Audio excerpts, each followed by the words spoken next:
We're back, boys, for more San Francisco stuff. Check out the housing of San Francisco. It's getting cheaper by the day. Oh, 50% off on commercial real estate? I'll take a hard pass on that. Because if you buy commercial real estate here, not only is the property tax so expensive, but good luck trying to find any renters in this place.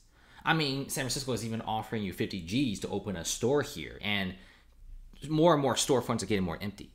So this is America's tech capital, and it's being ran to the ground.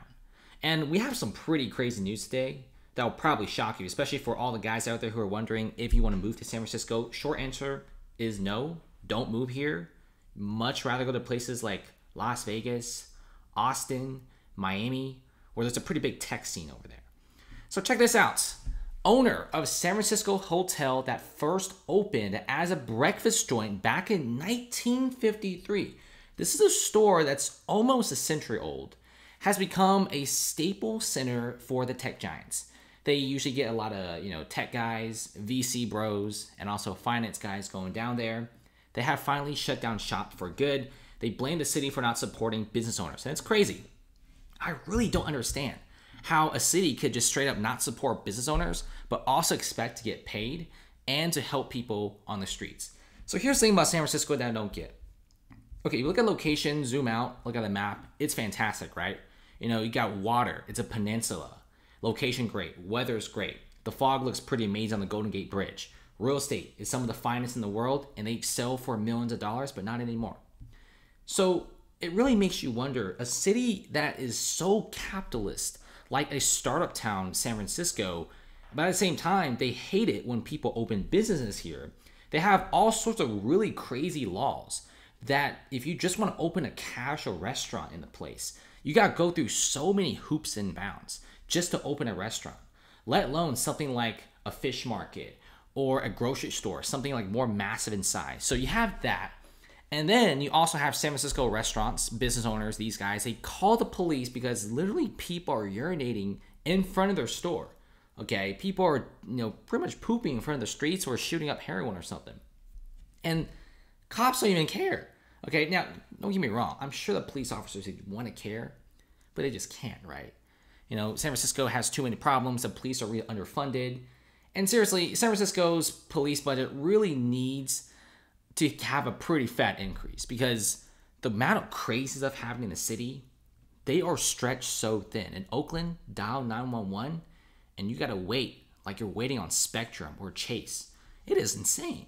And like I said before, owner, this guy has been in San Francisco for several decades now, and he pretty much says just the past few years is so bad. It's time to just leave. HRD Coffee Shop opened doors almost a century ago. They usually serve massive tech giants like Salesforce. Okay, and they even appeared on the Food Network several times with Guy Fieri.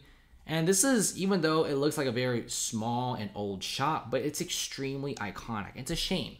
Okay, usually iconic stores are the last ones to leave because they usually have better business than stores that are not open over 70 years. So usually these stores have a lot of street cred, and of course they also have the internet clout as well. So people and tourists tend to go to these places. So what the guy said was he would love to stay in San Francisco. He loves the area, but he can't. He can't stay in the area because people are getting robbed. There's literally no more of these office workers. They say vacancies is 22%, 30%, whatever it is. You would think there'd be more people on the streets. But there's people saying that there usually is like 200 people going to the convenience store every day. Now it's only like 20 to 25, and then they get robbed a couple times and shoplifted a few dozen times too. So obviously people are just shutting down. And guys, this isn't just the only store owner. You got a hat store over a century old closing down. There's a century old brewery store closing down. Fish markets are closing down. Food courts are closing down. Bars are closing down. The streets of San Francisco is emptier than your cookie jar. There's nothing there. It is super empty and it's crazy. Okay, this is supposed to be the tech capital. This is supposed to be a city that recovers the fastest. But I guess during the pandemic, everyone just kind of worked online and remote. And then when they went back, they saw that San Francisco has truly deteriorated. And then they went back to the bosses and said, hey man, the streets look like this. We're not going to work like this. And we're willing to accept lower pay if you move us online. That's exactly what companies did. Uber is dancing because they just pretty much shut down a third of their, real estate office in San Francisco. They save millions of dollars by doing that. And several other companies are now selling their offices, or they're just pretty much cutting their lease or trying to sublease it out. It's wild. I mean, commercial real estate and residential real estate and even vacation industry in San Francisco is so busted. It's crazy. I've never seen a city pretty much went from a big startup capital back in 2019 to an absolute dump within 4 years. Only San Francisco can manage to do that. And like I said before, the laws there are also pretty absurd. And don't even get me to this San Francisco planters thing. Now, this is like a landscaping business. This guy, does great work, does a lot of landscaping, but now he also sells planter boxes. This is pretty big because this isn't the only company doing planter boxes. Now, if you guys don't know what these planter boxes are, they may look cool on the outside, but they pretty much are put on the sidewalks in front of apartment buildings to deter homeless encampments. When a city has failed, when you gotta call people to put planters on the sidewalk.